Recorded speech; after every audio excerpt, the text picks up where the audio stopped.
Boa tarde, moçada da turma do terceiro ano do ensino médio. Desta vez nós vamos falar sobre o modernismo, primeira fase, 1922 a 1930.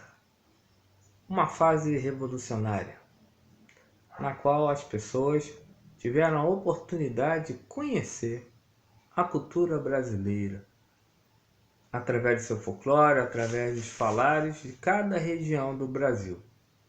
E assim, nós tivemos a naturalidade da cultura nacional nos textos, na música e na poesia em geral. Enfim, nessa época tivemos a Semana de Arte Moderna, em 1922, justamente no período em que Lima Barreto estava adoentado. Por isso, a Semana de Arte Moderna é em homenagem a Lima Barreto, um grande influenciador da fase do pré-modernismo, ele que veio contando as histórias dos subúrbios cariocas, ele que veio trazendo falares da população, que passa agora a ser elemento básico da cultura brasileira através do modernismo em 1922 até 1930. Tivemos também o grande Manuel Bandeira nessa fase.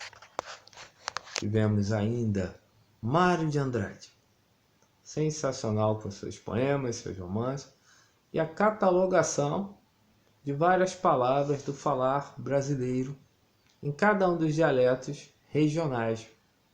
Isso, ele fez um dicionário falando os dialetos, que até hoje influenciou tanto o sotaque em cada região do Brasil, devido à colonização diferenciada nesse país continente que se chama Brasil. Bom, tivemos ainda Oswald de Andrade, e também trouxe um pouco mais de alegria à cultura nacional através de seus textos engraçados.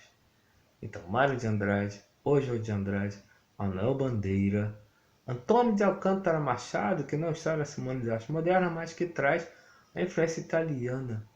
Os primeiros italianos vindo aqui para o país, fugindo da Primeira Guerra Mundial. Então, é uma fase muito rica, em que o modernismo brasileiro traz a cultura nacional, ou seja, o Brasil passa a não ter mais a influência estrangeira tão forte dos portugueses. Passamos agora a viver realmente a independência lá de 1822. Por isso, 1922, o centenário da independência, também marca o início do modernismo no Brasil. Vejamos um trechinho de um texto conhecido de Manuel Bandeira, Pneumatórax. É bom lembrar que Manuel Bandeira foi o melhor aluno do Colégio Pedro II de toda a sua história, tirando 10 em todas as disciplinas. É o número 1 do Colégio Pedro II. Lembrando também que ele foi desenganado aos 17 anos. Problemas nos pulmões, ou seja, tuberculose, que era tão comum naquela fase. Infelizmente matou muitos brasileiros. Mas para nossa sorte, Manuel Bandeira viveu até os 77 anos. Mas deixou um registro muito importante de poemas que falavam do tratamento muito doloroso nos pulmões feitos naquela época. Um trechinho de Pneumatórax. Vejamos. Febre, hemoptise, dispneia e suores noturnos. A vida inteira que podia ter sido e que não foi.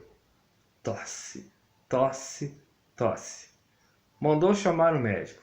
Diga 33. 33. 33.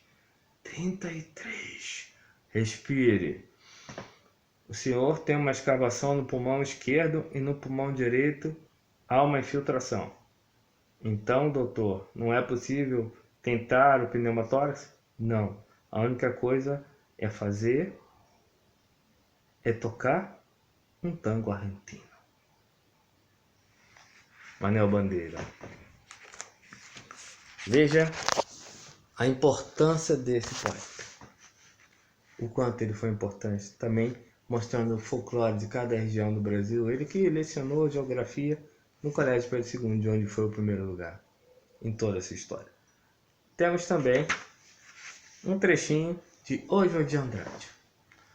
Ele que criou o chamado poema piada, o poema que vai criar uma historinha bastante engraçada. Vejamos. Relicário. No baile da corte, foi o conde D quem disse para a dona bem-vinda que farinha de suruí, pinga de Paraty, fumo de baiapendi é comer, beber, pitar e cair.